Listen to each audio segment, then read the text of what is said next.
Sehingga sampai dalam satu riwayat itu dikatakan dalam satu hadis, doanya orang tua untuk anaknya itu seperti doanya Nabi untuk umatnya.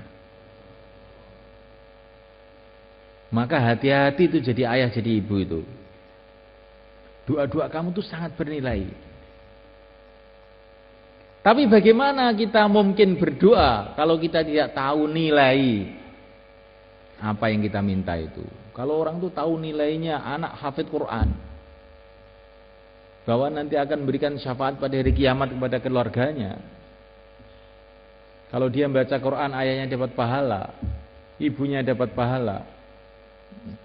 Sampai diceritakan para ulama itu ada orang tuh banyak dosanya, mati, disiksa di kuburnya.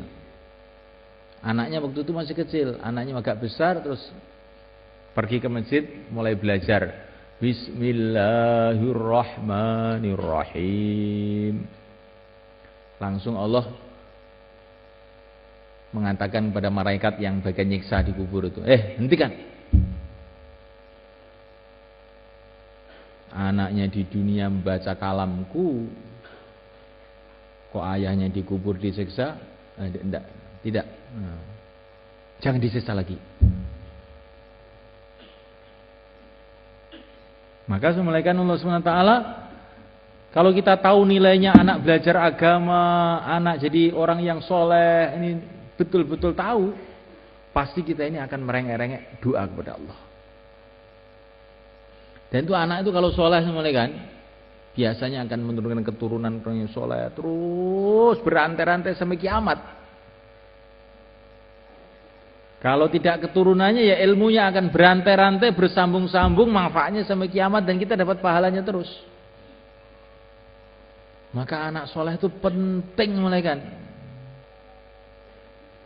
Dan kalau anak kita itu soleh, kita jangan khawatir apa-apa.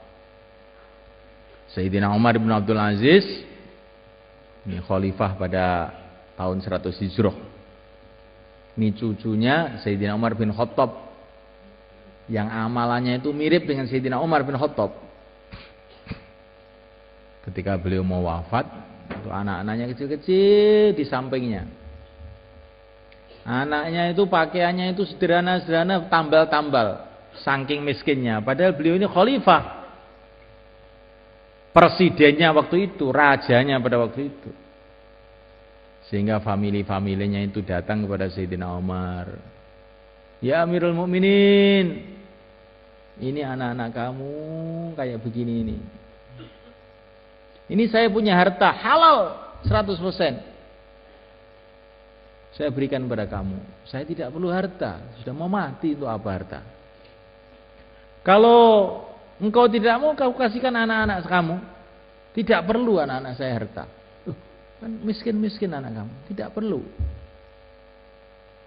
Jangan kamu kasih harta anak saya. Anak saya ini, kamu tahu ya, anak saya ini, kalau dia soleh, sudah dijamin oleh Allah. Wallahu yatawallas shalihin. Allah akan memelihara, menjaga orang-orang soleh. Kalau sudah dipelihara oleh Allah, dijaga oleh Allah, untuk apa saya risau? Untuk apa saya kasih bekal? Allah sudah jamin.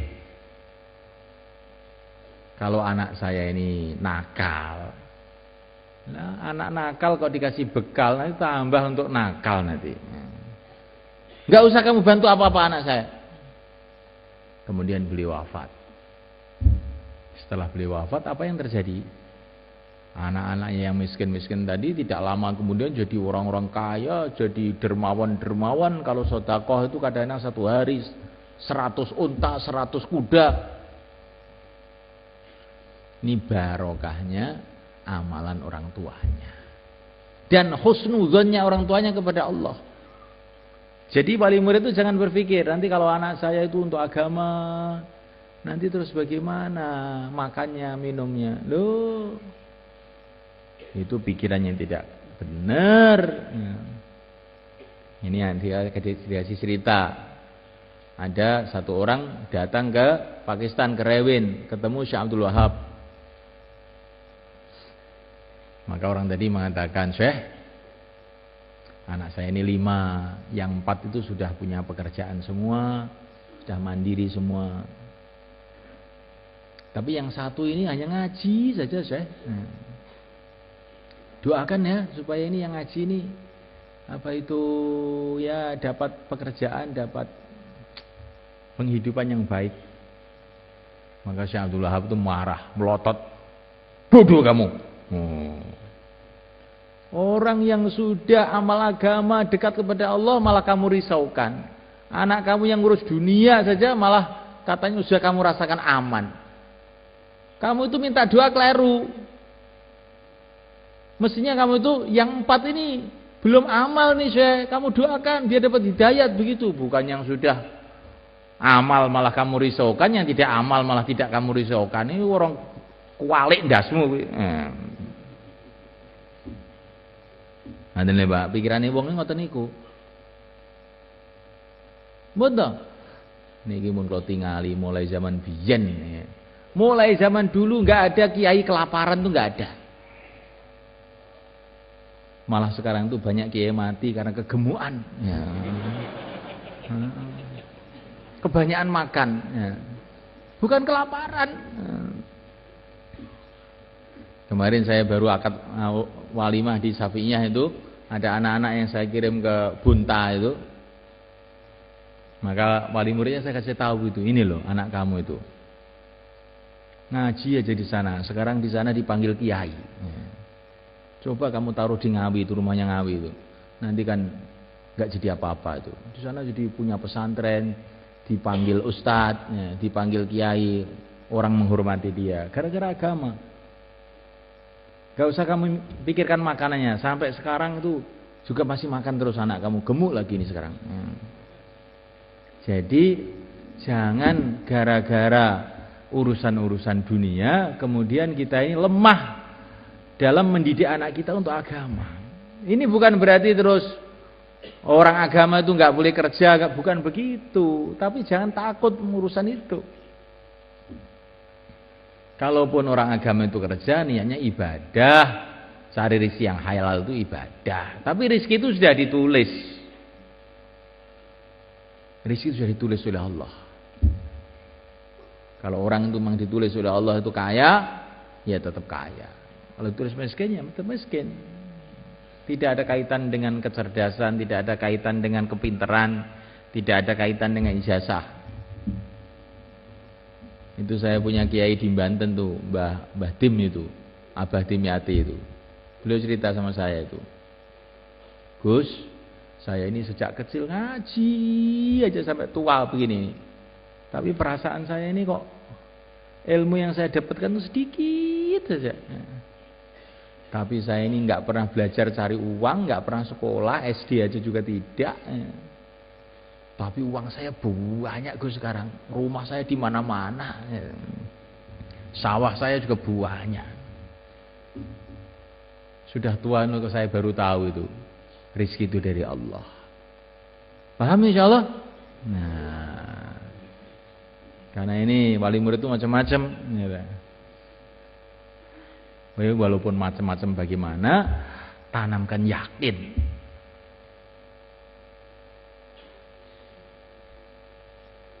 Saya dengan kamu, dengan semua santri sama saja. Maksudnya sama saja itu gimana? Rizkinya dari Allah. Jangan khawatir orang tidak makan di dunia ini. Namanya lalat saja dikasih makan oleh Allah. Masa hafid Quran nggak dikasih makan? Insya Allah akan makan lebih banyak lagi kamu insya Allah tahun ini. Kenapa di pondok itu makannya cuma 2 kali? Supaya kamu latihan mujahadah, bukan karena pondok nggak punya makanan, bukan. Ya. Kedua kali supaya kamu lebih sehat.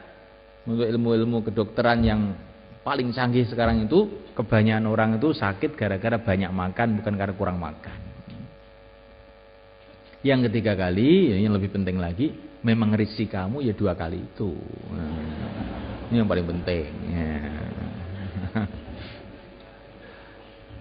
Jadi jangan ini di Al-Fatah makan cuma 2 kali. Wah, kalau rizkinya itu 3 kali, akhirnya dia 2 kali dari pondok ke warung 1 kali, malah 2 kali. Jadi 4 kali makannya. Itu anak-anak itu ada yang gemuk-gemuk gede-gede. Kamu tuh dikasih makan 2 kali kok bisa gemuk begitu? Lah ke warungnya 2 kali juga, Pak. Oh, Masya Allah. Lah ini ya. Jadi semulaikan Allah Ta'ala. Karena ini kata Imam Ghazali itu ujian. Di antara ujian orang dalam mengamalkan agama, belajar agama itu dia memikirkan masalah ekonominya. Nah kalau dia lulus, rezeki di tangan Allah, akhirnya baru dia bisa belajar, baru dia bisa berjuang, baru dia bisa ngamal agama.